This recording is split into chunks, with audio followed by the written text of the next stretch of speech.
India first communication और आप देख रहे हैं पब्लिक फर्स्ट, सर्वदा भारतीय। नमस्कार, मैं हूं आशुतोष और आप देख रहे हैं पब्लिक फर्स्ट, सर्वदा भारतीय। जब हम कहते हैं सर्वदा भारतीय तो कहना कि यह पहचान होती है हम सभी भारतवंशियों की। इस जमीन से हम जुड़े हुए हैं और सिर्फ इस जमीन से ही नहीं जुड़े, यहां की संस्कृति, यहां की परंपराएं हमारी अपनी हैं और सभी का परावेश बनकर बनता है एक भारतवंशी। एक ऐसा शब्द जो से हम अपनापन उस पर झलकता है, एक ऐसा शब्द जो हमें इस माटी से जोड़ता है। लेकिन इस अपनेपन को दूर करने के लिए और हमें हमारी ही जमीन से दूर करने के लिए बड़े लंबे समय से या यूं कहें दशकों से साजिशें रची जा रही हैं। और जिस जिस खंड से भारतवंशियों को अपनी ही संस्कृति से दूर कर दिया जाता है, वहां पर हमने तनाव देखा है, उत्पात देखा है, नक्सलवाद देखा है, आतंकवाद देखा है। लेकिन उसके बाद भी जो चीज सुधरती नहीं है वो है खुद हम। जी हां, हम अपनी संस्कृति को लेकर जिस तरह से उदासीन बने हुए हैं, उतना शायद विश्व के किसी कोने में ऐसी उदाहरण देखने को नहीं मिलता है। आज चाहे अंग्रेज हो चाहे अरब हो, अपनी संस्कृति, अपनी पहचान, अपने पहनावे को लेकर पूरी तरह से वो अडिग नजर आते हैं। मजाल है जरा सा उसमें कोई परिवर्तन आप कर दें, मजाल है जरा सा आप संशोधन आप कर दें, मजाल है जरा सा आप उसमें निराकरण करते हो, कहें कि भाई ये थोड़ा सा बेहतर हो सकता है, आपको जवाब मिल जाएगा।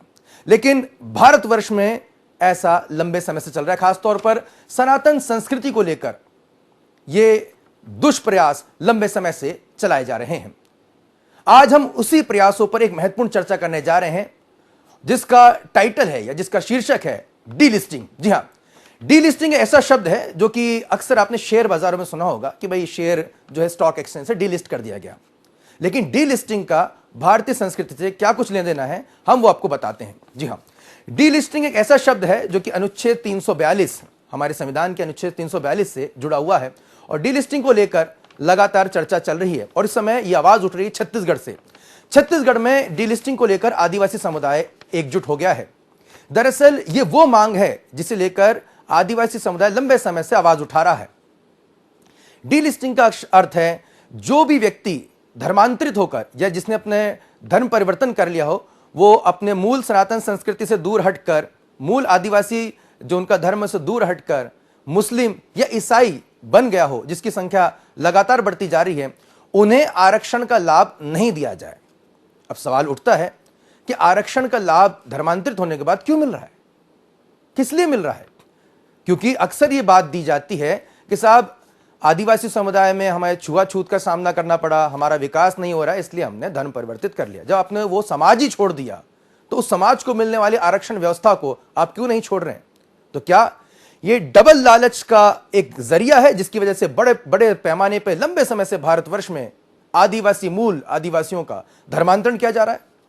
और अब छत्तीसगढ़ में इसे लेकर क्या कुछ आंदोलन छिड़ रहा है, इस पर चर्चा करेंगे। हमारे साथ बेहद ही खास मेहमान हमारे साथ जुड़े हुए हैं।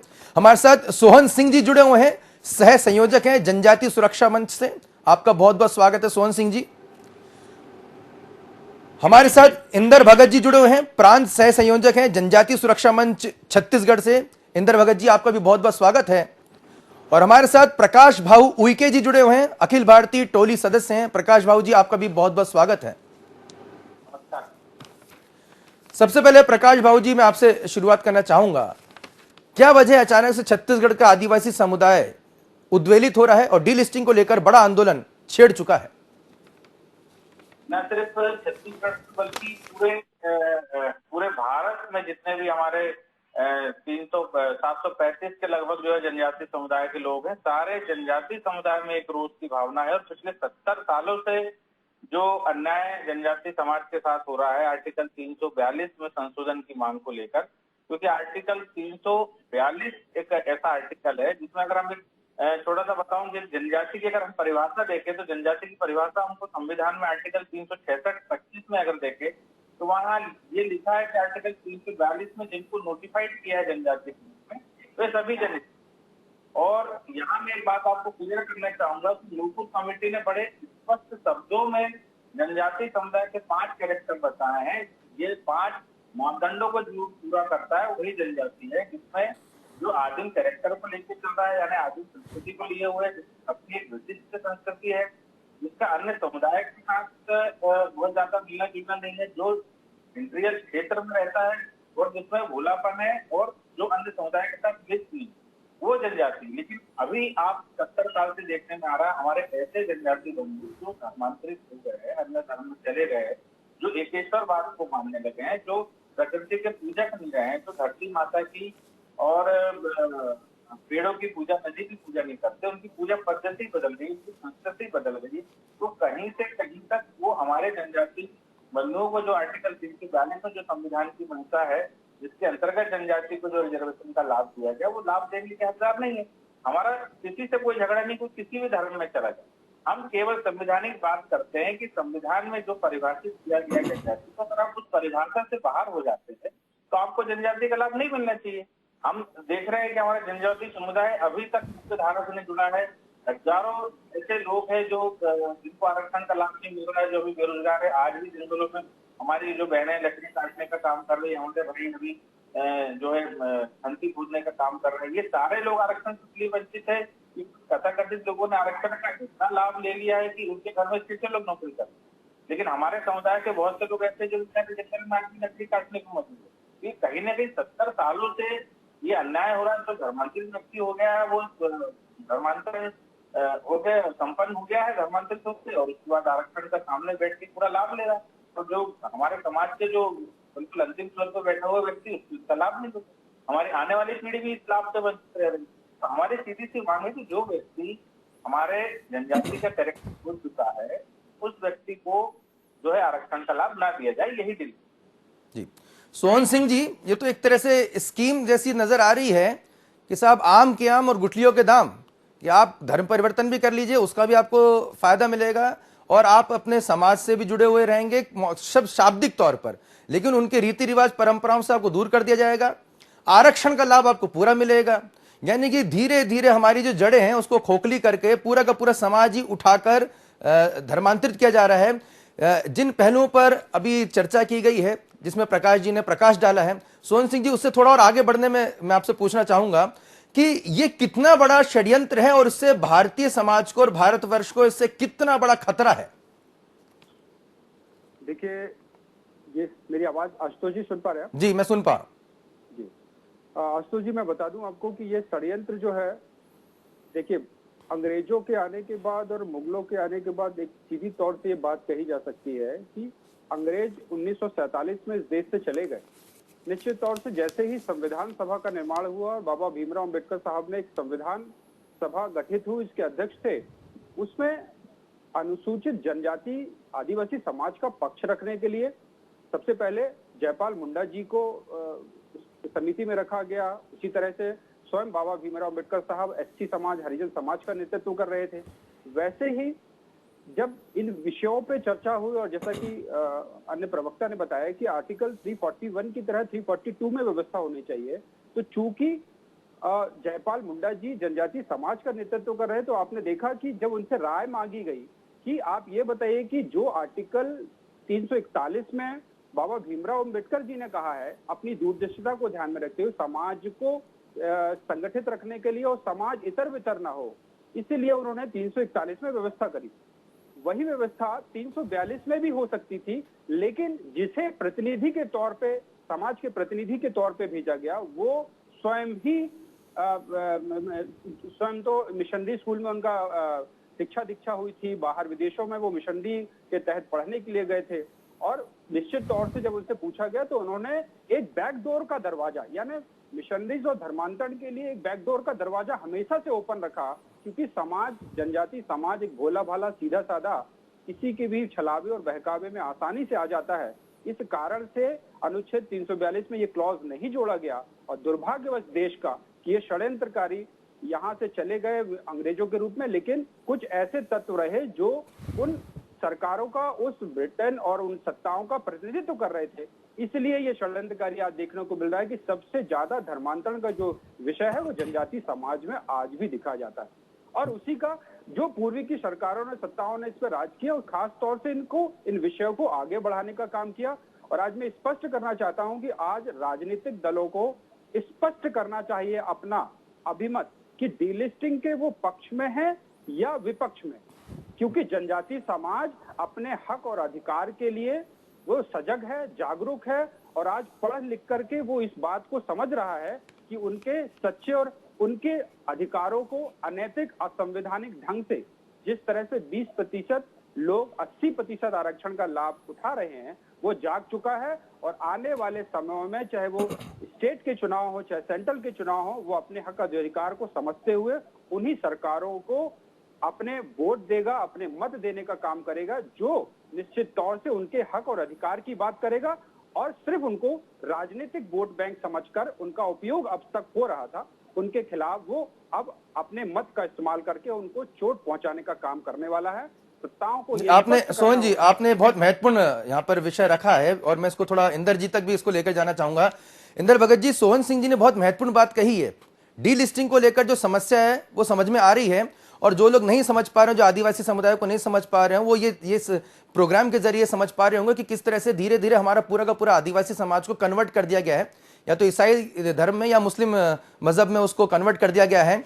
इंदर जी, जिस वोटिंग पावर की बात करें, क्योंकि भारतवर्ष में अगर किसी चीज को आपको परिवर्तित करना है तो कहीं ना कहीं आपके पास वोटिंग पावर होनी चाहिए, संसद में आपका प्रतिनिधित्व होना चाहिए, तब कहीं जाकर इसमें प्रतिनिधि जो भी संशोधन है वो किया जा सकेगा।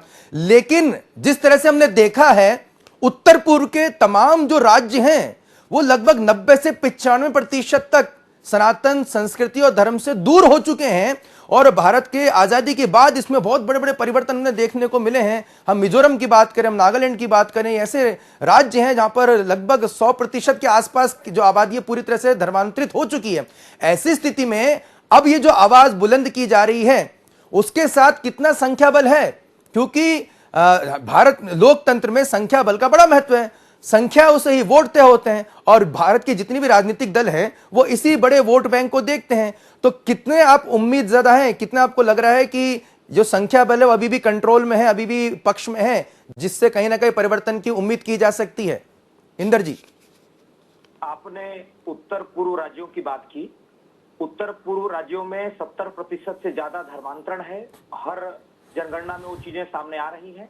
ऐसे भी राज्य हैं जहां पर जब देश आजाद हुआ 1947 में, उस समय 7% धर्मांतरण था, ईसाई बने थे, और केवल 20 साल 1970 में वो जो धर्मांतरण है, वो धर्मांतरण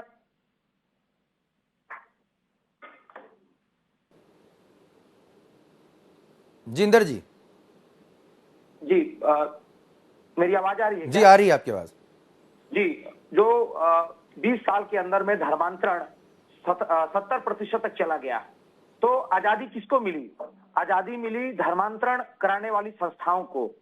इन संस्थाओं ने लगातार हमारे भोले भाले जनजातियों को लोभ लालच देकर के धर्मांतरण कराया है, और उसका एक बहुत बड़ा सहारा बना है, एक बहुत बड़ा आधार बना है, और वह है इनको जो मिलने वाला कई प्रकार के लाभ। जो सबसे पहले इनको है ईसाई या मुस्लिम, हमारे भारतीय संविधान में इनको अल्पसंख्यक का दर्जा है, माइनॉरिटी का दर्जा है। लेकिन ये धर्मांतरित होकर के अनुसूचित जनजाति के व्यक्ति जो अपने रीति रिवाज कल्चर को छोड़कर ईसाई या मुसलमान बनते हैं, उस समय भी वो जनजाति का लाभ लेते हैं, एसटी का लाभ लेते हैं। तो ये जो दोहरा लाभ लेकर के लगातार अपनी स्थिति को मजबूत कर रहे हैं, उसके चलते जो मूल जनजाति है उनको आरक्षण का लाभ नहीं मिल पा रहा है, और वह समाज जो इसको पात्रता रखता है प्राप्त करने का, वह पिछड़ते जा रहा है। आपने वोटर्स की बात की, मैं आपको बताना चाह रहा हूं कि जब से जनजातीय सुरक्षा मंच इस मांग को उठा रहा है, 2006 से लगातार यह मांग मजबूत होते जा रहा है, गांव गांव फैल रहा है। हम लोग आज रायपुर में डिलिस्टिंग महारैली करने जा रहे हैं। यह इस वर्ष प्रदेश की रैलियों में, यह 5वां प्रदेश की राजधानी में यह रैली होने जा रहा है। आज हजारों की संख्या में रायपुर की सड़कों में पूरा छत्तीसगढ़ प्रदेश का जनजाति समाज मांग करने वाला है कि जो व्यक्ति अपने रीति रिवाज कल्चर संस्कृति महादेव पार्वती को छोड़ करके ईसाई या मुस्लिम बना है, उन्हें अनुसूचित जनजाति की सूची से बाहर किया जाए। और इस तरह का यह 5वां राज्य है। इस तरह से हम लोग लगभग 25 से ज्यादा राज्यों में, राजधानियों में हम डिलिस्टिंग महारैली का कार्यक्रम करने जा रहे हैं। इस पर भी अगर हमारी मांग नहीं पूरी होती है तो आने वाले समय में और दमदारी से और ताकत से हम लोग मांग करेंगे, और जो भी पार्टी हमारी इस मांग को समर्थन देगा हम उनका समर्थन करेंगे। आपने पार्टी की बात की है, प्रकाश भाऊ जी, सोहन सिंह जी भी वही बात कह रहे हैं कि कहीं ना कहीं राजनीतिक दल को अपनी स्थिति स्पष्ट करनी चाहिए। लेकिन अगर हम कांग्रेस पार्टी की बात करें तो कहीं ना कहीं इस तरह की आवाज वहां से आती रही कि आदिवासी जो हैं वो हिंदू नहीं है। इस तरह की बात एक पार्टी जो देश का सबसे पुरानी पार्टी है उसकी तरफ से इस तरह की आवाज आती रही है। छत्तीसगढ़ की बात करें तो क्वासी लखमा जी का भी बयान भी काफी यहाँ पे चर्चित रहे हैं। इसमें मेरा ये कहना है कि ये कहीं पर भी अगर हम इसमें संवैधानिक स्थिति अगर देखें तो ना तो कहीं भी संवैधानिक रूप से ये वाली बात कही गई है कि जनजाति जो है हिंदू नहीं है, और ना ही कभी हमारी परंपरा के हिसाब से। मैं तो ये कहता हूँ कि हम सब ज्यादा जनजाति के जो लोग हैं, जनजाति समुदाय से संबंध रखता हूँ। जनजाति समुदाय की जो संस्कृति है वो अरण्य संस्कृति, और कहीं ना कहीं अरण्य संस्कृति ही सनातन संस्कृति की जन्म। आप देख लीजिए, चाहे रामायण काल देखिए, चाहे महाभारत काल देखिए, सारी की सारी, जैसे भगवान श्री राम का 14 वर्ष तक जो है वो वनवास में गुजरा, वनवासियों के बीच में गुजरा। तो जो अरण्य संस्कृति है कहीं ना कहीं उस संस्कृति का ही बड़ा हुआ रूप जो है सनातन संस्कृति है। हम हजारों हजार साल से सनातन समय से जो है नदी, नर्मदा नदी माई की पूजा करते चले आ रहे हैं। हम वृक्ष की पूजा कर रहे हैं, हम सूरज भगवान की पूजा कर रहे हैं, हम चंद्रमा की पूजा कर रहे हैं। हमारे सारी देवी देवता हैं जो प्राकृतिक रूप से। और अगर आप सनातन संस्कृति की बात कर लें तो सनातन संस्कृति में भी अगर हम मान लो 4 आश्रम की बात करते हैं, कि ब्रह्मचर्य की बात करते हैं, उसके बाद व्रत की बात करते हैं, उसके बाद हम वानप्रस्थ और संन्यास की बात करते हैं। तो इस संन्यास आश्रम में जाने से पूर्व व्यक्ति को वानप्रस्थ की वाली बात की गई। अगर सनातन संस्कृति में वानप्रस्थ का 25 साल रहने का अगर उल्लेख है तो ये वानप्रस्थ क्या है? ये वही अरण्य संस्कृति है। तो कहीं से भी कोई ये व्यक्ति बोल दे कि हम सनातन संस्कृति या हिंदू संस्कृति से बाहर है, तो ये सीधे सीधे बेमानी बात है, कहीं से कहीं नहीं। इसको अगर आप ला के रूप में देख लें, अगर आप उसको कानूनी रूप से देख लें तो कानूनी रूप में कहीं नहीं है। कुछ लोगों का ये कहना है कि भाई हिंदू विधि या हिंदू उत्तराधिकार अधिनियम या हिंदू विवाह अधिनियम जनजाति पर लागू नहीं है। इसके अच्छे कारण ये है कि जनजाति की एक विशिष्ट संस्कृति है, उनका खान पान, रहन सहन, पूजा पद्धति और विवाह पद्धति थोड़ी सी परिवर्तित है। इसके कारण उनको उस एक्ट से थोड़ा सा बाहर रखा गया। इन्होंने उस एक्ट में, और सुप्रीम कोर्ट ने समय समय पे उस पर जो रूलिंग दी गई उस रूलिंग को गलत तरीके से बताया गया। अब आप देख लीजिए, अभी मैं आपको मोहनन विरुद्ध जो है केरल राज्य की एक रूलिंग बताऊंगा, जिसमें साफ साफ माननीय सुप्रीम कोर्ट ने कहा है कि जो व्यक्ति धर्मांतरित हो गया है उसको एट्रोसिटी का लाभ नहीं मिलेगा। जयंत हिल्स वाली एक रूलिंग है, जयंत हिल्स वाली रूलिंग में साफ माननीय उच्च न्यायालय ने ये कहा है कि जो भी व्यक्ति धर्मांतरित हो गया है वो जनजातियों की रूढ़ी रीति रिवाज पूजा पाठ करने के लिए जो उनके प्रमुख रहते हैं, जो उनके पंडा रहते हैं, जो उनके पुजारी रहते हैं, जो उसके ग्राम बूढ़ा रहते हैं, वो उसके लिए जो है वो सक्षम नहीं है, क्योंकि उसने अपना धर्म बदल दिया है। और जहां तक ये जो बात लोगों का कहना है कि भाई जनजाति जो हिंदू नहीं है, ये पिछले 10-15 साल से आपको कहने को नहीं मिला। भाई मैं तो अपने माता पिता परदादा सबको देख रहा हूँ, सबसे ज्यादा अगर दिवाली कोई मनाता है तो आप तो दिवाली 1 दिन की मनाते हैं, और हमारे जनजातीय समाज में दिवाली 30 दिन मनाते हैं। हम आप हमारे सरनेम देख लीजिए, कोराम, मसराम, हमारे तो सरनेम में राम है। जिसके सरनेम में राम है, जिसके उपनाम में राम है, उसको राम से कोई कैसे अलग कर सकता है? कहीं से कहीं तक ये तर्क जो है बैठता है। भाई आपके हमारे सरनेम जो हजारों साल से जो कोराम और तुमराम और मसराम जो सरनेम जो तबका है उसने कभी वन देखा ही नहीं है। यहाँ पर तो सदैव से ही जो लोग हैं, प्रकाश जी, जो तर्क दिए जाते हैं राजनीतिक दलों के द्वारा, बहुत ही अच्छा आपने कहा कि सरनेम में ही राम लगा हुआ है। ऐसे बहुत ही कम देखने का आता है जिस आदिवासी के साथ राम या शिव या बड़ा देव या महादेव इस तरह के शब्द ना हो। ऐसा दिखाया जा रहा है कि साहब वो तो पैदाइशी उनका नाम अल्बर्ट डिकोस्टा था, है ना, बेंजामिन था। तो इस तरह से तर्क दिए जाते हैं, बहुत ही हास्यास्पद तर्क है। और हंसी की बात ये भी है और चिंता वाली बात ये भी है कि इन तर्कों को पूरी कठोरता, दृढ़ता और पूरी आक्रामकता के साथ रखा जाता है, और यह बताया जाता है कि देखिए साहब ये सनातन शब्द है ही नहीं। और यही वो देश है जहां पर राम पे ही प्रश्न चिन्ह लगा दिया था कि राम तो एक काल्पनिक, पूरी तरह से काल्पनिक है। किन राजनीतिक दलों ने ऐसा किया? और यह पहला ऐसा देश है जहां पर भगवान को भी अपने जन्म प्रमाण पर जन्म को सिद्ध करना पड़ रहा है, वो भी अदालतों में। किसी और मजहब, किसी और रिलीजन में ऐसा नहीं होता है। आप पूछ भी नहीं सकते। ये बड़ा हास्यास्पद विषय है। आप यहाँ से हमने छत्तीसगढ़ से मध्य प्रदेश के किसी भी गांव में चले जाओ, 150 किलोमीटर में, आप जिस घर में जाओगे उस घर में आपको रामलाल, सीताराम, राधे श्याम के अलावा दूसरा कोई नाम नहीं मिलेगा। और उनकी 5 पीढ़ी आप रिकॉर्ड में देख लो। मैं तो रिकॉर्ड में चैलेंज करता हूँ कि आप रिकॉर्ड में चैलेंज करो। 1914 का उद्घाटन 1958 का किसी भी जनजाति का रिकॉर्ड देख लो तो आपको सबसे ज्यादा अगर राम, श्याम, बलराम, राधे और सीताराम अगर नाम लेंगे सबसे ज्यादा हम जनजातीय को, हमारे जनजाति में आज कुछ पिंकी और गुड्डू और बंटी नहीं रखते। आज तो हमारे राम, राधे, श्याम और बलराम और यही नाम रखते।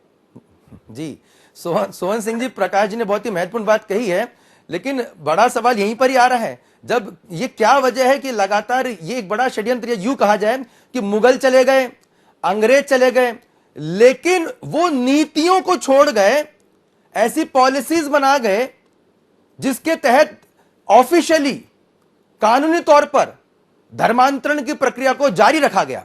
यानी कि मुगल और अंग्रेज भी इतना नहीं कर पाए होंगे जितना इन नीतियों ने किया है। सोहन जी, करना चाहता हूं कि इस देश में दुर्भाग्यवश कि देश में दो अंग्रेजों के साथ दो चेहरे सामने आए। एक सिक्के के दो पहलू थे, एक अंग्रेज और एक मिशन। हमने अंग्रेजों को 1947 से देश से जाते हुए देखा, लेकिन दुर्भाग्यवश जब भारत की स्वतंत्रता की बात हो रही थी, भारत को स्वतंत्रता प्राप्ति हो रही थी, उस समय हमने अंग्रेज को जाते हुए इस देश से देखा। लेकिन सिक्के का दूसरा पहलू जिसे हम मिशन कहते हैं, मिशन आज तक इस देश में कहीं पूरे देश के हिस्सों में धर्मांतरित करने का काम लगातार उस साल से, अपने आने के समय से लगातार करता आ रहा है। और दुर्भाग्यवश इस देश की सत्ताओं में अधिकतम समय तक इस देश में राज्य करने वाली उन सत्ताओं को, उन विचारधारा को, उन राजनेताओं को बड़े प्रश्न चिन्ह खड़े होते हैं कि इन्होंने उन मिशनरीज को, उन विषयों को, उन लोगों को आज तक पालने पोसने का काम इस देश में किया और उनको बढ़ावा दिया, उनको बड़े बड़े संस्थान दिए ताकि इन विषयों पे विध्वंस करके जनजाति समाज को, पक्का सनातनी समाज जो जिसकी प्रकृति, जिसको आपने देखा होगा बड़ी आसानी से कि हर व्यक्ति इस बात को कहता है कि जनजाति समाज प्रकृति पूजक है।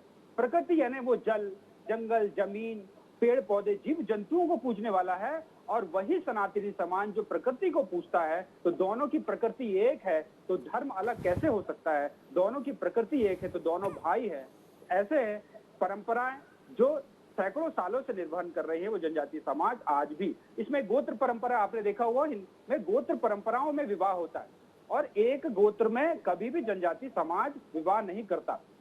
वैसे ही सनातनी समाज, इसलिए हम ये स्पष्ट कह सकते हैं कि जैसे नामों के बात में अभी प्रकाश भाऊ साहब ने कहा कि नाम आज हमारे कुशराम, मेसराम और अनेक नाम, और हम भगवान राम के प्रतिनिधित्व करने वाले लोग हैं। जनजाति समाज अनादि अनंत काल से जनजाति समाज सनातनी पक्का समाज रहा है और ये विध्वंस फैलाने के लिए कम्युनिस्टों ने, जेएनयू ने और ऐसे बड़े बड़े संस्थानों ने इस देश में जनजाति समाज को बांटने के लिए, भोला भाला सीधा साधा समाज उसको छिन्न-भिन्न करने के लिए, उनके संसाधनों को लूटने के लिए, और वो संसाधन का लाभ धर्मांतरित कन्वर्टेड लोगों को जाता है। इसलिए एक बड़ा रास्ता हमेशा से खोल के रखा गया और जनजाति समाज के साथ खिलवाड़ करने का काम। मैं एक बात और ऐड कर दूं अपनी सामने इस बात को कि जनजाति समाज अब जाग चुका है और जो ये समझता था कि जनजाति समाज एक किसी खास विचारधारा या खास राजनीतिक पार्टी का वोट बैंक बन के रह गया है, तो मैं बता दूं कि जनजाति समाज डीलिस्टिंग के विषय में पूरे देश में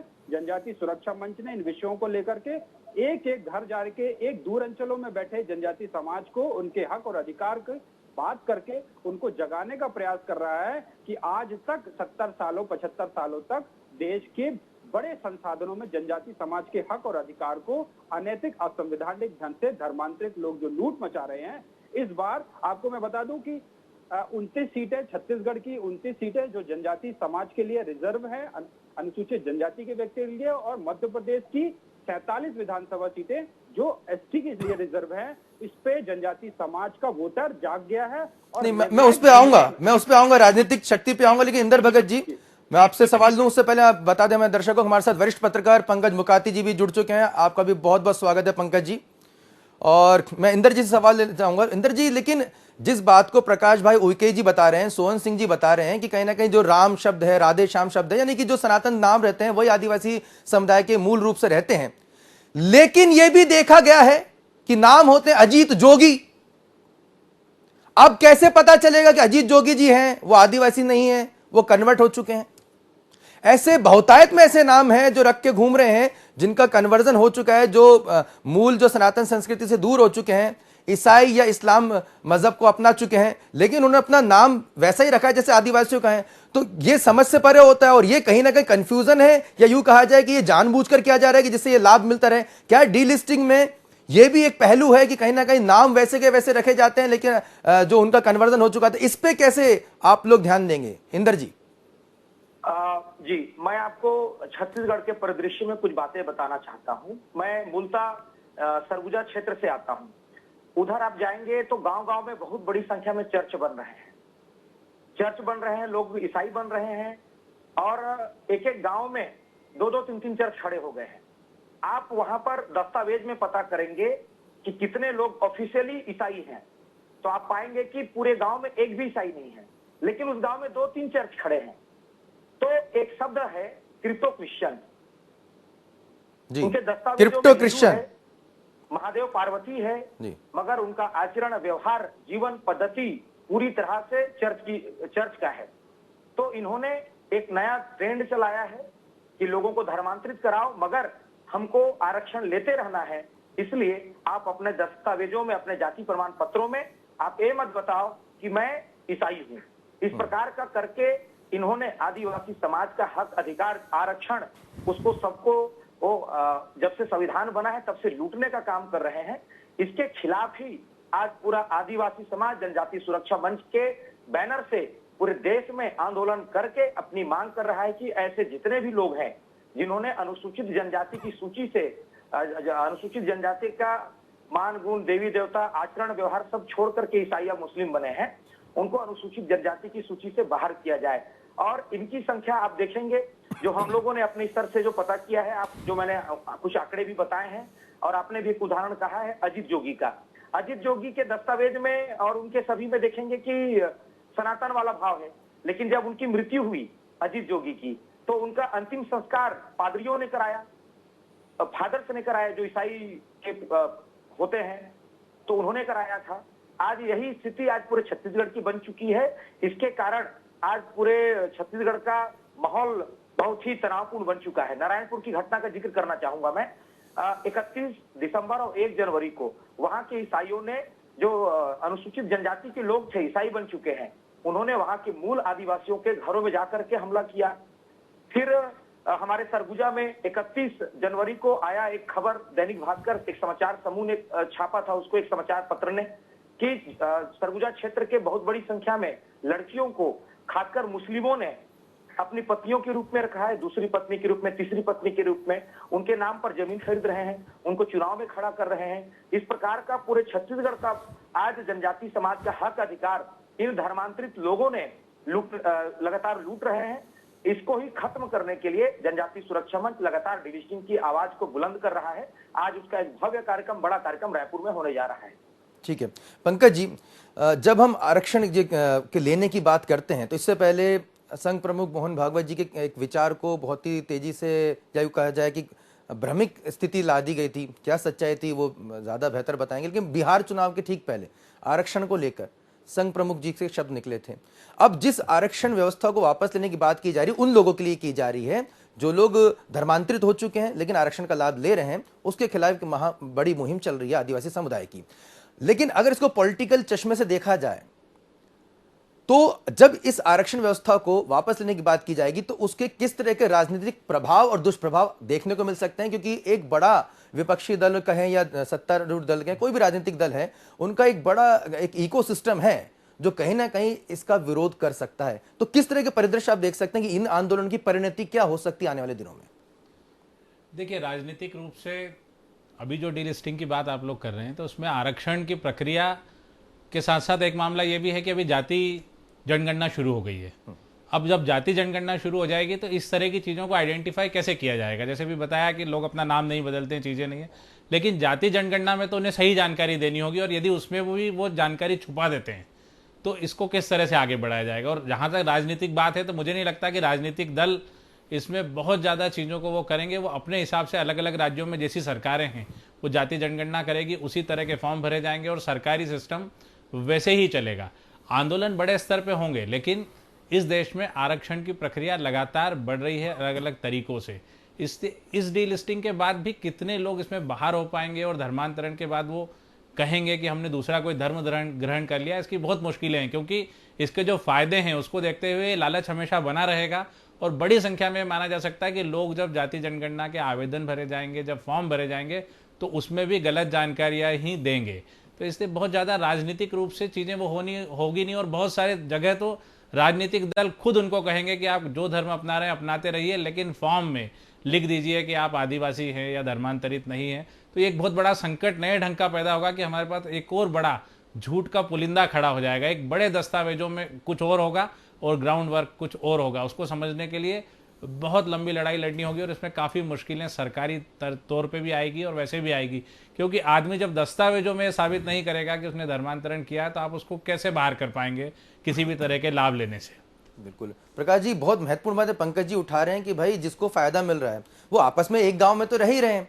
अब कोई आंदोलन कर रहा है, उसके बाजू की पड़ोस की जो है घर वाला जो है आंदोलन कर रहा है, तो वो आपस में चर्चा करेंगे, भाई तुम्हें फायदा मिल रहा है तुम भी ले लो, भाई आप क्यों हमारे पीछे पड़े हो। ये जो आपस सामाजिक तौर पर तो कहीं ना कहीं वो जुड़े हुए हैं, कोई लकीरें तो खींच नहीं गई हैं, एक ही गांव में रह रहे हैं, एक ही तरह का जो है उनके वेशभूषा है। तो जब एक दूसरे का हक मारे जाएंगे तो कहीं ना कहीं वैमनस्यता आएगी, और उस वैमनस्यता को आदिवासी समुदाय हो सकता है कि ठीक है भाई तुमको मिला ले लो, तुमको नहीं मिला तो तुम भी हमारे साथ शामिल हो जाओ। तो ऐसी स्थिति में जब ये ताने बाने जुड़े हों फायदे में, लालच में, कहीं ना कहीं रोजी रोटी से भी जुड़ा हुआ है, कहीं ना कहीं उनका धनोपार्जन का जरिया भी बना हुआ है, कुछ ना कुछ फायदा तो वहाँ मिल ही रहा है। तो ऐसे में किसी के भी जब अधिकार छीने जाएंगे तो वहां से भी विरोध होगा एक। और दूसरा मुद्दा पंकज जी ने बहुत महत्वपूर्ण उठाया कि जो लोग पहले से धर्मांतरित हो चुके हैं, अगर वो कहते भी हैं कि ठीक है हम धर्मांतरित हो चुके हैं, अब उनके पास अगला रास्ता क्या है, घर वापसी आप कैसे कराएंगे प्रकाश जी? इसमें स्थिति बहुत स्पष्ट है और माननीय सुप्रीम कोर्ट के इसमें समय समय पर रूलिंग भी है। जैसे अभी आपने पिछले दिनों जो है साउथ में अभी जो हमारे विधायक जी का जो है चुनाव निरस्त हुआ है, इसमें सुप्रीम कोर्ट की स्थिति स्पष्ट है। खासकर अनुसूचित जाति के संबंध में, अगर कोई अनुसूचित जाति का व्यक्ति धर्मांतरित हो जाता है तो उसमें साफ है कि अगर अलग धर्म में गया तो उसका रिजर्वेशन समाप्त हो जाए, किंतु अगर वो वापस अपने सनातन हिंदू धर्म में आ जाता है तो उसका आरक्षण जो है वो यथावत है।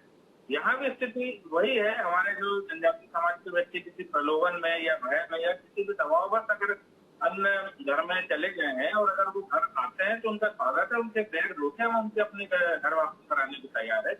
जहाँ तक रही बात, जैसे अभी एक शंका व्यक्त की गई थी कि भाई बहुत से लोग क्रिश्चियन के रूप में, मुस्लिम के रूप में भी जो है इसका लाभ लेंगे, तो इसके लिए जैसे हमारा आर्टिकल 341 में ये उल्लेख है कि कोई भी अगर अनुसूचित जाति का व्यक्ति धर्मांतरित होता है तो उसको आरक्षण का लाभ नहीं मिलता। तो अनुसूचित जाति के व्यक्ति का जब प्रमाण पत्र जारी होता है 1950 के जो रूल्स उसके अनुसार, तो उसमें उसकी ये जांच भी होती है कि भाई इसकी क्या पद्धति है, इसमें जन्म के समय ये क्या करते हैं, मृत्यु के समय क्या चर्च की जगह में दफनाते हैं या फिर उसको जो है जनजाति समाज की तरह जो है मिट्टी देते हैं, या जनजाति समाज की तरह क्या वो शादी कर रहा है या शादी कर रहा है। तो ये सारी चीजें भी जो है सरपंच और ग्राम बुढ़ा के माध्यम से जब हम जानकारी गाँव के प्रमाण पत्र जारी करके हम एकत्रित करेंगे तो निश्चित रूप से जो क्रिश्चियन है या जो नाम रखे हुए है या अपना नाम स्वामी रख ले रहे हैं या हिंदू नाम का भी उपयोग कर रहे हैं, तो ये लोग निश्चित रूप से पकड़ में आएंगे। और अगर वो इस तरह से शपथ पत्र ही अगर नहीं पकड़ में आएंगे। एक सेकंड प्रकाश जी मैं चाहूंगा, मैं फिर से आ रहा हूं प्रकाश जी आपके पास में। मैं चाहूंगा कि थोड़ा आप अपना ऑडियो को और क्लियर कर लें। लेकिन जिस पूरे तंत्र की बात कर रहे हैं पंकज जी, ये जिस तंत्र की बात कर रहे हैं कि हम देख लेंगे, पकड़ लेंगे, कर लेंगे, इसमें तो सरकारी मशीनरी लगेगी और सरकारी मशीनरी पूरी तरह से पॉलिटिकली जो है ऑब्जेक्टिव को फॉलो करती है। जिस राज्य में जिस पार्टी की सरकार होगी उसके कहीं ना कहीं ऑब्जेक्टिव्स, दिशा निर्देशों का पालन करना पड़ेगा। तो ये तो एक आदर्श परिस्थिति की बात प्रकाश जी कर रहे हैं कि साहब ऐसा होगा तो हम ऐसा कर लेंगे, तो कहीं ना कहीं ये तो हो नहीं रहा है। खुलकर अगर बात करें, वो बिना राजनीतिक फायदे के इस तरह से बड़े स्तर पर भारत देश में धर्मांतरण हो ही नहीं सकता है। आपसे हम समझना चाहेंगे धर्मांतरण की पॉलिटिक्स क्या है सर? देखिए, अभी जैसे बात उठी है कि धर्मांतरण के लिए अगर उसकी विधानसभा की सदस्यता चली जाती है और चीजें हैं, तो सुप्रीम कोर्ट की गाइडलाइन है कि वो अगर वापस धर्म में आ जाता है तो उसको वापस वो सुविधाएं मिलने लगेगी। तो यहाँ भी तो फिर लालच की राजनीति हुई कि वो घर वापसी किसी मन से नहीं कर रहा है, वो अपनी इच्छा से नहीं कर रहा है, अपनी धार्मिक आस्था से नहीं कर रहा है, वो केवल अपने राजनीतिक फायदे उठाने के लिए वापस घर वापसी कर रहा है। तो इस तरह की राजनीति में फिर बड़े पैमाने पे आप घर वापसी कराएंगे, वो अपने राजनीतिक लाभ लेगा, लालच से लेगा, और फिर राजनीति के हिसाब से वहीं पर खड़ी रहेगी चीजें। तो आप ये समझिए कि ये केवल राजनीतिक फायदे के लिए की जाने वाला घर वापसी होगी। इससे कोई बड़े स्तर पे आप जो सोच रहे हैं कि घर वापसी से वो फायदे होंगे या उसके रिचुअल्स बदल जाएंगे, वो अंदर से किस तरह की चीजें फॉलो कर रहा है, क्या फायदे उठा रहा है, ये आपको समझ में नहीं आता। अभी 3 दिन पहले मेरी 2 लोगों से बैठक थी जिसमें वो क्रिश्चियन थे। क्रिश्चियन समुदाय की तरफ से 2 प्रतिनिधि मेरे पास भेजे गए कि आप इनसे चर्चा कर लीजिए किसी विषय पे। अब उनके सरनेम थे त्रिवेदी और जोशी, जब मेरे पास नाम आते हैं उनके तो, और वो काफ़ी पढ़े लिखे लोग थे, सारी चीज़ें थी, लेकिन वो अपने कुछ फ़ायदे के लिए इस तरह के कर रहे थे। अब जब ऐसे सरनेम के लोगों से आपकी मुलाकात होती तो मैंने 4 बार क्रॉस चेक किया कि मुझे संबंध में बात कर रहा हूँ, लेकिन वो दोनों भी किसी न किसी राजनीतिक लाभ, अल्पसंख्यक समुदाय में शामिल होने के फ़ायदे के लिए इन सरनेम के साथ ही चल रहे थे। उन्होंने अपना कोई परिवर्तन नहीं किया। आप इसके अलावा देखिए कि जब धार्मिक रूप से कोई आदमी किसी को गुरु बनाता है, कुछ करता है, तो वो अपने एटलीस्ट अपने नाम बदलता है, आगे पीछे कुछ उपनाम लगाता है, लेकिन यहाँ पूरा का पूरा धर्म बदलने के बाद भी वो अपने मूल स्वरूप, मूल दस्तावेजों के साथ ही चल रहा है। तो इसलिए राजनीतिक रूप से तो इसमें बहुत सारे फायदे नुकसान होंगे, और हर राजनीतिक दल अपने हिसाब से जिस मौके पे उसे लगेगा कि जो उम्मीदवार जीत सकता है वो उसके हिसाब से उसकी घर वापसी करा देगा, कभी धर्मांतरण में चले जाएगा। हम हमारे मध्य प्रदेश में देख चुके हैं कि कुछ विधायक एक ही बार में 3 या 4 तरह के जाति प्रमाण पत्र लगा के चुनाव लड़ रहे हैं और फिर से वापस आ जाते हैं कि इस बार मेरी जाति ये हो गई है क्योंकि मैंने धर्म परिवर्तन कर लिया। तो इसमें राजनीतिक रूप से कोई फायदा नहीं होने वाला है। और आस्था के तौर पे बात करते हैं तो घर वापसी केवल निचले तबके के लोगों तक संभव है, लेकिन जो बड़े लोग फायदा ले रहे हैं वो इस घर वापसी में वापस वहीं बने रहेंगे, केवल अपने फायदे नुकसान के लिए बार बार घर वापसी और धर्मांतरण करते रहेंगे। और ये राजनीति को और बड़ा अवसर देगा कि जहां पर जिस तरह की सीट होती है, जिस तरह का परिसीमन होता है, वो उस हिसाब से अपनी चीजें बदलते रहेंगे, क्योंकि इसमें कोई रोक नहीं है कि एक आदमी कितनी बार धर्म परिवर्तन कर सकता है और कितनी बार घर वापसी कर सकता है। तो हमें एक कदम और आगे जाके इस पर सोचना पड़ेगा बहुत बारीकी से।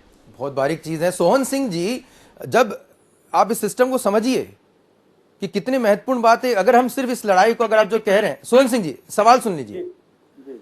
अगर हमने एक गलती भारतवर्ष ने की थी कि साहब जब कश्मीर से हिंदुओं को निकाला गया तो हमने कहा कश्मीरी पंडितों को मारा गया, ठीक है साहब, जैसे वहां पर सिर्फ पंडित ही रह रहे थे, बाकी और समाज के लोग नहीं रह रहे थे। उसी प्रकार जिस आंदोलन की आप बात करें कि आदिवासी समाज जो है अब आंदोलित हो उठा है, तो आपने फिर उसको कैटेगराइज कर दिया कि ये लड़ाई सिर्फ आदिवासियों की है। तो उस जिस लड़ाई को आप बस्तर से लेकर, सरगुजा से लेकर रायपुर तक लाए, जिस लड़ाई को आप मध्य प्रदेश के खरगोन से, झाबुआ से लेकर भोपाल तक लाए, तो भोपाल और रायपुर के जो शहरों के रहने वाले बाशिंदे हैं वो तो समझेंगे भैया चूंकि हम राजधानी में रह रहे हैं, अलग अलग समुदाय और अलग अलग पॉलिटिकल पार्टीज के लोग आके यहाँ पे आंदोलन करते रहते हैं, तो चलो आदिवासी भी आगे आंदोलन कर दिए वहां, और उस दिन आज अखबार में छप जाएगा कि भाई ट्रैफिक यहां से डाइवर्ट रहेगा, तो वहां पर पुलिस ज्यादा तैनात कर दी जाएगी। जब तक आप जब उसको कैटेगराइज ही कर रहे हैं कि साहब ये लड़ाई आदिवासियों की है और आदिवासी अपने हक में आवाज बुलंद कर रहे हैं, तो किस तरह से आम जनमानस या आम सनातन धर्मी या आम हिंदू इसे अपनी लड़ाई समझे कि भाई इससे तो पूरे धर्म का नाश हो रहा है। बात तो हम कर रहे हैं कि कहने के सनातन धर्म का यहाँ पर नाश किया जा रहा है, उसको खोखला किया जा रहा है, लेकिन लड़ने के लिए सिर्फ आदिवासी समुदाय को कर दिया जाता है कि साहब उनके हक की बात हो रही है। आपको नहीं लगता कहीं ना कहीं इसमें सुधार की आवश्यकता है? सोहन सिंह जी देखिए, सुधार की आवश्यकता, हम ऐसा नहीं कह रहे हैं कि हमको किसी का सहयोग नहीं है। आप ये देखेंगे कि जनजाति सुरक्षा मंच के ये आंदोलन है, इस पे सभी वर्गों का हमारे साथ सहयोग है। हर लोग हमारे को इस विषय पे, जितना जनजाति समाज के लोग हमको इसका समर्थन कर रहे हैं उससे भी ज्यादा कहीं, और सनातनी और पूरा समाज हम सबको इस विषयों पे अपनी सहमति और उनका सहयोग हम सबको प्राप्त हो रहा है। और जहां तक जैसे कि अभी पंकज जी ने कहा कि देखिए विषयों पे सरकारी मशीनरी, सरकारी स्तर पे जो एजेंसियां हैं वो सर्वे करेंगी, जातिगत जनगणना के आधार पे आप बोल रहे हैं, लेकिन एक सामाजिक, हमारे देश में एक सामाजिक ताना बाना हमेशा से रहा है इस देश में। तो वो सामाजिक ताना बाना, क्योंकि हम एक दूसरे से मिले हुए हैं, कहीं ना कहीं से सब जुड़े हुए ही लोग हैं समाज के लोग, तो ये बात जब ये समाज में भी जाती है तो ये बात समाज के लोगों को भी समझनी पड़ेगी, और समाज भी समझता है इस बात को कि कहीं ना कहीं ये लाभ से जुड़ा विषय है, और निश्चित तौर से ये लोग कहीं ना कहीं लाभ के लिए इस चीज को विध्वंस करने का काम लगातार करते आ रहे हैं। तो ये सामाजिक स्तर पे भी ये लड़ाई लड़ी जा रही है, और संवैधानिक तौर से जो जनजाति सुरक्षा मंच है वो भी इस बात की लड़ाई लड़ रहा है, और सभी वर्गों को साथ में लेकर के। और हम इस पे डिवाइड नहीं कर रहे हैं कि जनजाति समाज का विषय है तो हम जनजाति समाज की हक और अधिकार जरूर है, लेकिन सबको साथ लेकर के चलना और ये समाज में सामान्य जागरण का विषय बने। सनातनी और हिंदू समाज इस बात को समझे, ये लड़ाई एक हिंदुत्व की लड़ाई है, क्योंकि बाहरी विदेशी शक्तियां इस ताकत के पीछे, इनके पीछे, मिशनरियों के पीछे विदेशी शक्तियां काम कर रही हैं और वो इसको बढ़ावा देने का कहीं ना कहीं काम कर रही है। तो ये समाज जाग चुका है, समाज जान रहा है, बहुत भली बात ही जान रहा है, ये जनजाति समाज को सनातनी समाज से अलग करने का जो षड्यंत्र है लगातार जारी है। इसलिए वो हमारा, अन्य समाज का भी हम सबको योगदान है और निश्चित तौर से इस आंदोलन का एक ही मकसद है, डीलिस्टिंग, डीलिस्टिंग, डीलिस्टिंग। निश्चित तौर से समस्या अनेक, लेकिन उत्तर एक, डीलिस्टिंग, डीलिस्टिंग, डीलिस्टिंग, इससे मिलने वाला। ठीक है, मैं काफी कम समय बचा, मैं इंदर भगत जी से एक सवाल और देना चाहूंगा। इंदर जी, जिस राजनीतिक शक्ति की आप बात कर रहे हैं कि भाई सियासी दलों को भी अब इसमें आना चाहिए, क्लियरिटी होनी चाहिए, क्योंकि ये संशोधन तो संसद में ही जाकर होगा, इसकी आवाज बुलंद की जाएगी तो कहीं ना कहीं कुछ राजनीतिक दल के नेता वहां पर पहुंचेंगे। लेकिन एक मोटा मोटा, मैं बहुत पर्टिकुलर नहीं जा रहा, एक मोटा मोटा माना जाता है कि साहब धर्मांतरण के विरोध में भारतीय जनता पार्टी है और कहीं ना कहीं धर्मांतरण के प्रति उदासीन रवैया कांग्रेस पार्टी और अन्य विपक्षी दल का आता है। ये एक मोटा मोटा परिप्रेक्ष्य, मैं इसमें किसी व्यक्तिगत पर्टिकुलर उसमें नहीं जा रहा, और लेकिन ऐसा माना जाता है, एक परसेप्शन है। लेकिन अगर छत्तीसगढ़ के संदर्भ में अगर हम बात कर ले, जहां पर आंदोलन छिड़ा हुआ है इस समय, छत्तीसगढ़ में 15 साल तक भारतीय जनता पार्टी की सरकार रही थी। ये मुद्दा जब सरकार आपकी थी और उस समय ये मुद्दे उठाए जा सकते थे, उस पर कार्य किया जा सकता था। काफी लंबे अरसे से मध्य प्रदेश में भी, लगभग 2 दशक हो जाएंगे के आसपास हो गया है मामला, भारतीय जनता पार्टी की मध्य प्रदेश में भी सरकार रही। इन विषयों को पहले भी उठाया जा सकता था, इन विषयों पर चर्चा कराई जा सकती थी, एक कोई कानून प्रस्तावित करके यहाँ पे भेजा जा सकता था, संसद की तरफ से भेजा जा सकता था। ये क्यों ऐसा होता है कि कहीं ना कहीं देखिए, जब ये मुद्दे उठेंगे तो ये कहा जाएगा साहब ये तो राजनीतिक मुद्दे हैं। अगर आपके पक्ष में कोई पॉलिटिकल पार्टी आ भी जाते हैं आपके आंदोलन के, तो कहा जाए साहब चूंकि चुनावी वर्ष है इसलिए मुद्दे उठाए जा रहे हैं। तो आपको नहीं लगता कि कहीं ना कहीं जब भारतीय जनता पार्टी या किसी भी इस तरह के आंदोलन लगातार चलने चाहिए और इस पर कहीं ठोस कार्रवाई, निर्णय होने चाहिए?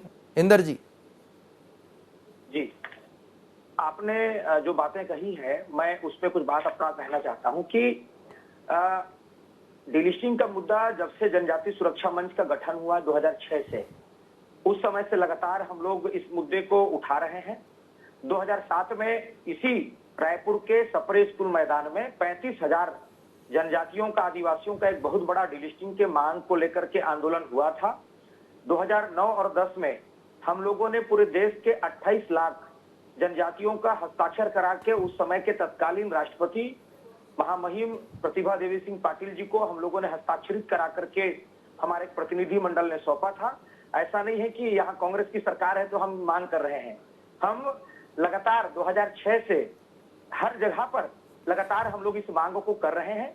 और 2 साल पहले हम लोगों ने लोकसभा और राज्यसभा के दोनों सदनों के सभी सांसदों से मिलकर के हम लोगों ने व्यक्तिगत रूप से इनके पास इस बात को रखा है। उनको हमने अपनी बात बताई और उनसे निवेदन किया कि आप सदन में इस बात को रखें और विधेयक को ला करके इसको पास करें। हम लोगों ने पिछले साल 2022 में देश के 250 से ज्यादा जिला केंद्रों में हम लोगों ने जिला रैलियां की हैं और वो सभी राज्यों में किए हैं हम लोगों ने। मतलब उसमें हम लोगों ने बीजेपी का राज्य है कि कांग्रेस के शासन का राज्य है, हमने इन सब चीजों को नहीं देखा है।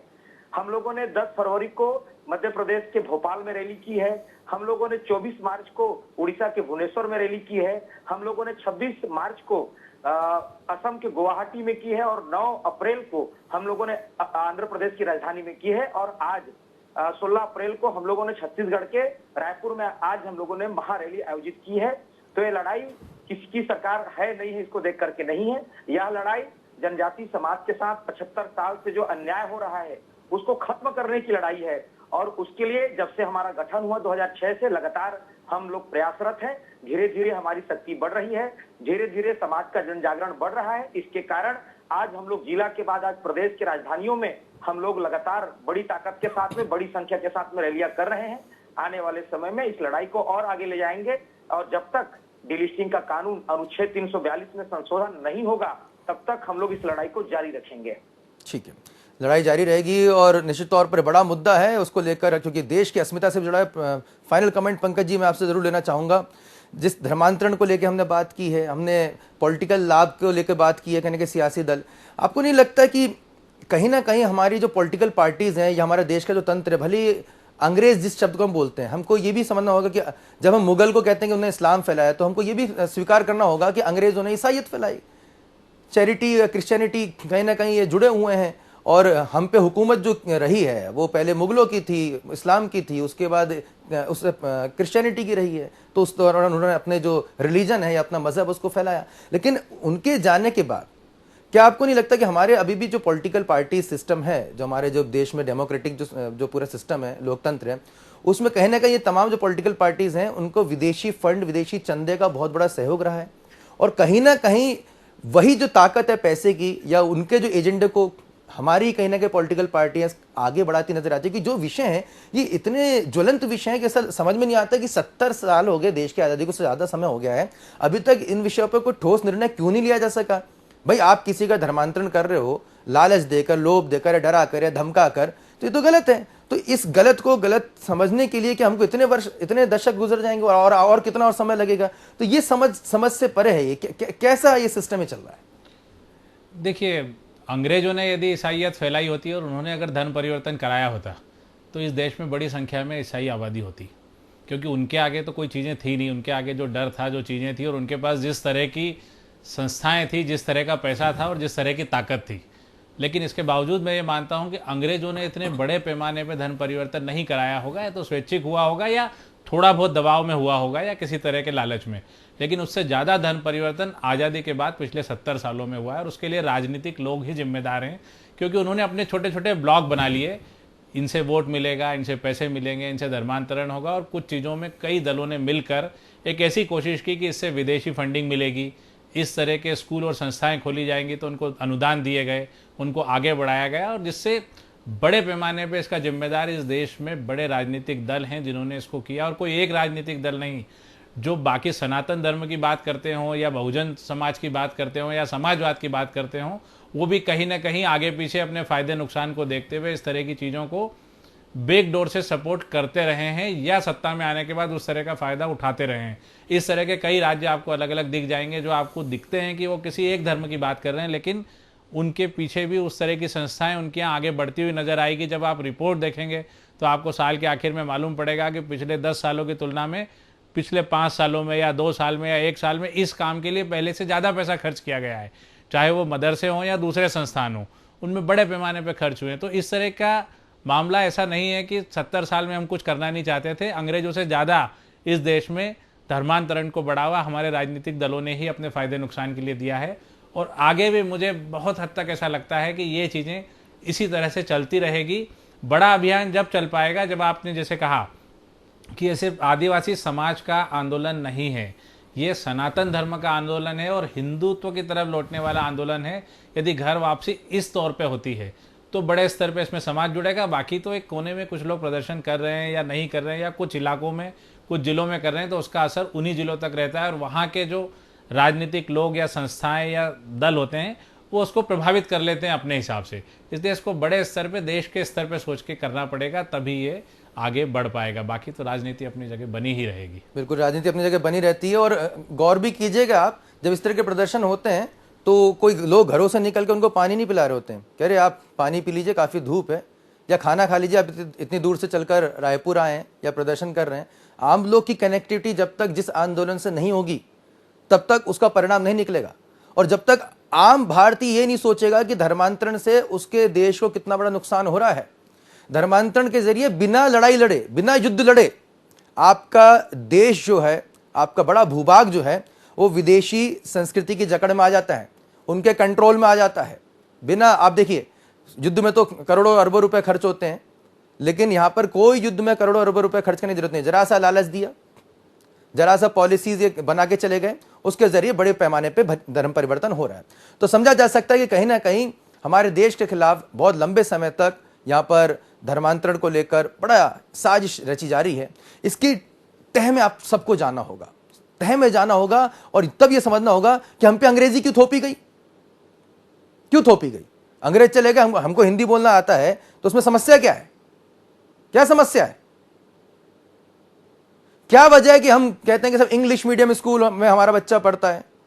मैं ये नहीं कह रहा कि सबको दोषी नहीं ठहरा है, ये समस्या है, आज हमारे जहन में डाल दिया गया है। हिंदी माध्यम मतलब पिछड़ा, अंग्रेजी मीडियम यानी कि अच्छा।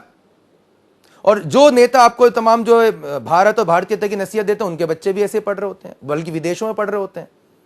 हमने तो इस देश में देखा कि आतंकवादियों के जो पैरोकार करने वाले लोग हैं उनके जो वो अपने बच्चों को विदेशों में पढ़ा रहे हैं, खुद यहाँ पे आतंकवाद की पाठशाला चला रहे हैं।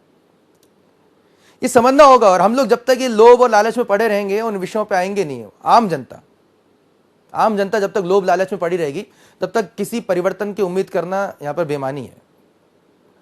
हमें कहीं ना कहीं इन मुद्दों पर चर्चा करनी होगी, समाज में, परिवार में, मोहल्ले में बैठक करनी होगी। क्या वजह है, समस्या क्या है, और कब तक बचते रहेंगे, कब तक बचते रहोगे? ठीक है, अभी तो हम जी रहे हैं, अभी तो हम नौकरी कर रहे हैं, अभी तो हम धंधा कर रहे हैं, ठीक है, वो भी जरूरी है, लेकिन इस पर चर्चा करना भी बेहद जरूरी है। और ये चर्चा पब्लिक फर्स्ट के मंच पर लगातार जारी रहेगी, क्योंकि इन विषयों को हम बेहद गंभीर मानते हैं। देखते रहिए पब्लिक फर्स्ट, सर्वदा भारतीय।